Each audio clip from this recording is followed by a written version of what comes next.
Well, good morning and welcome back to your Retirement Playbook. I'm your host, Joe Clark. So happy to have you along.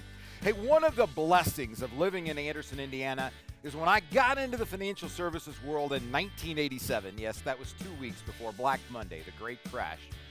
So volatility has been the theme of my life, right? I've literally lived through more volatility in my market, in my career, than anybody did going through the Great Depression, which is just really fascinating and hard to believe, but a true story nonetheless.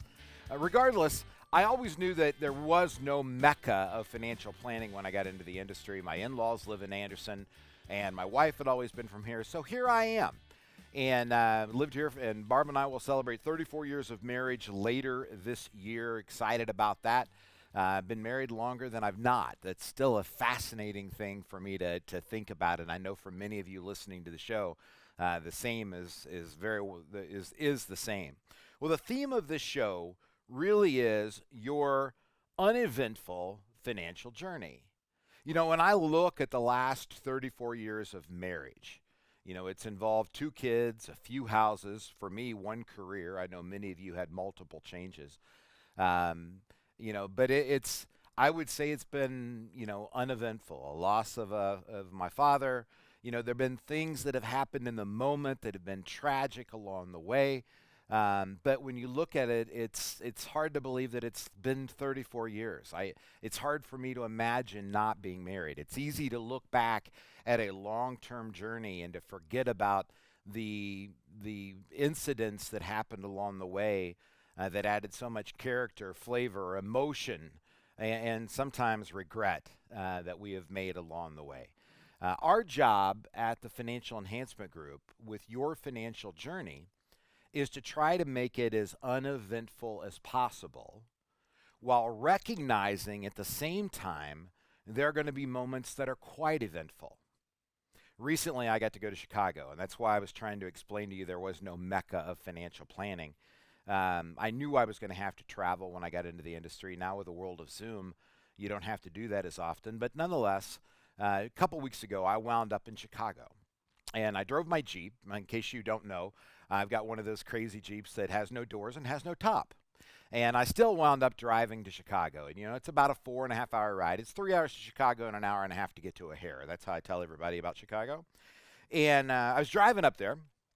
And what really transpired when I walked in, the guard who's known me for the last 23 years, that's how long I've been going there quarterly, said, "Joe, how are you?" And I said, "Great." He said, "You have a good trip?" And I said, "Yes." I had a good trip. And a good trip for most of us is defined as uneventful. And yet I walked into the room, and somebody who knows me much more in-depthly than the guard at the door said, "Joe, how was the trip?" And I said, "Well, Charlie, I actually almost ran out of gas. I had plenty of gas and got in a 2-hour traffic jam and couldn't get over. And my Jeep drinks gasoline like I like lemonade. There was just no containing it. And I kept watching the gauge go down, and I couldn't get over. And I wound up in a part of Chicago that, I probably shouldn't have been in, and quite frankly, trying to find gasoline. And feel sorry for those poor folks. It was a full $1 a gallon where I was in Chicago, more so than in the Indiana border when I crossed. And I had a half tank of gasoline at the time. So it wasn't that I was ill prepared. It was that a condition changed that suddenly left me with less than ideal circumstances. I forgot about the guy at the toll road until I started talking to Charlie that cut in front of me and almost wrecked my Jeep, which would have been a very, very bad day for a lot of us in a lot of different ways. See, the answer was it was an uneventful trip. I left home and I arrived where I wanted to go safely. But there were events along the way that really added that character and that flavor and everything else that happens along the way. And it really is our job as financial planners, and in your job, if you are your own fiduciary, remember we all have a fiduciary. That's just that big word for somebody who treats your money as if it were their own and they were in a similar situation. Right? So I'm a professional fiduciary. That's all I've done my entire career. It is my obligation to take care of about 1,112 families right now.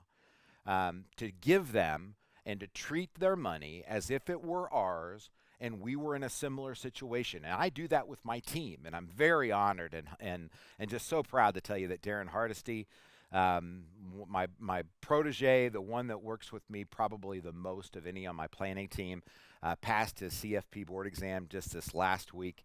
That is just amazing feat to do that with 3 young kids. And Darren was a math teacher and came out and has caught on to this industry pretty much quicker than anybody I've really ever seen or worked with in my career in terms of speed. But he's a CFP. And so our job when we look at our team, there's 37 of us at the Financial Enhancement Group, when we look at that team is to really provide our niches, our individual ability to help make sure that your journey is uneventful so that when you leave this earth, that what you intended to have happen with your retirement, you got the one that you deserved. That's what we call it, your life after work. If you saved hard, you should be able to have a good life. If you didn't save, you're probably going to have the life that you deserved, right? With the annual tax planning to make sure that the IRS doesn't get more than their fair share. The third part of that is the investment playbook. How do we deal with crazy volatility from time to time?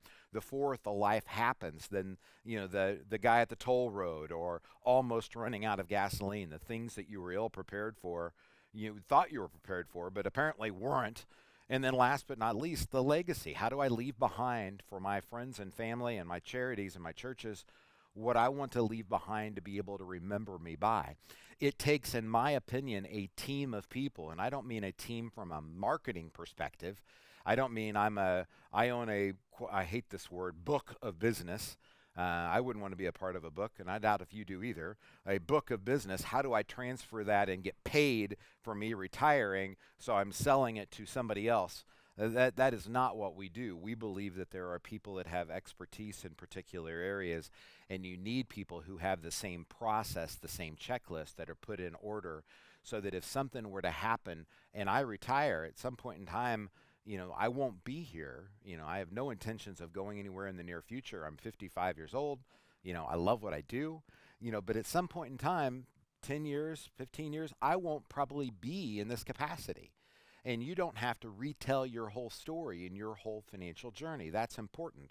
We want to make it as uneventful as we possibly can, but in our opinion, that takes a team of people with different levels of expertise to be able to get that done, to make it uneventful. So, what are some of those events that you're going to run across? Well, the reason that we always start with the financial journey or your financial vision is because we recognize a couple things. And if I haven't said this enough, I will probably say it until you quit listening to the show. James Clear put it in Atomic Habits. Success is never dependent upon one thing, but failure can be. Okay? That's one thing to remember. And two, you're at a point, probably if you're listening to the show, where financially you can do just about anything you want to do. You just can't do everything that you want to do. And those are the two things that come to my mind as we help people prepare for a journey. So when I get in my Jeep to go to Florida, which I usually do once a year to go down for Jeep Beach, when I get in my Jeep, I can decide to go through Nashville to get to Chattanooga to Atlanta to Florida. I can decide to go through Knoxville, which I prefer, to get to Chattanooga to get to Atlanta to get to Florida, or I can prefer to go the South Carolina route. Any one of them, I can choose. I've got the time. I've got the resources. I can choose which route I want to take. What I can't do is switch routes midstream and be anywhere near effective. Now, that means I can't go from the South Carolina route to the Nashville route at a drop of a hat. I still have to be prepared for detours along the way. Well, what's a detour? Well, detour is when something's out at the road. Either they're working on it, a landslide, all of the things that can create a detour. Well, in our world, the detours come from, and when I say our world, I mean the financial world, come from one of those 5 areas. And that's why James Clear's quotation always resonates with me. Success is never dependent upon one thing, but failure can be. You've got to get all 5 of these right. So your life after work, or what a lot of people call retirement planning, is separating from the workforce and maintaining 100% of your standard of living. That's the job, right? That really is the goal and what it is we're trying to accomplish with the most uneventful challenges you can have along the way. People don't like surprises. Birthday surprises, maybe. Surprises with retirement, not so much, right? We want to make sure that you get what it is that you expect to the best of our ability in a crazy world we live in. So here's what the expectation is. Here's what that separation from the workforce is going to look like. And the objective is to maintain 100% of your standard of living. The second one is the annual tax plan. I've seen nothing in 35 years that separates people from their retirement like the Internal Revenue Service. And it's not that they're intentionally bad people. You can have good views or bad views of the IRS. Take your pick.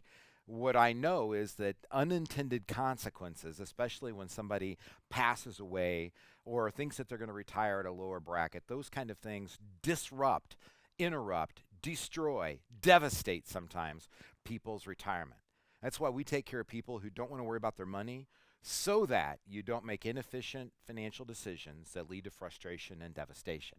That frustration and devastation many times comes from item 2, the annual tax plan failing to take place, and 3, the investment playbook that you've got to look at weekly. How are you going to deal with the volatility, the fights before you go to bed, the invariable arguments that you're going to have over in-laws on one side or the other, right? You still have to have a long-term marriage. You will have a long-term financial journey. It's our job to help make it as smooth as possible. The fourth are the one-offs, the things that just happen. You don't get a flat tire on every trip. You'll probably have a detour every time you go to Florida. And then the legacy plan. How do I leave behind what matters most to me, to my kids, to my churches, my charities? Hey, go to yourlifeafterwork.com and don't forget to check this out on YouTube, Your Retirement Playbook. We'll be right back.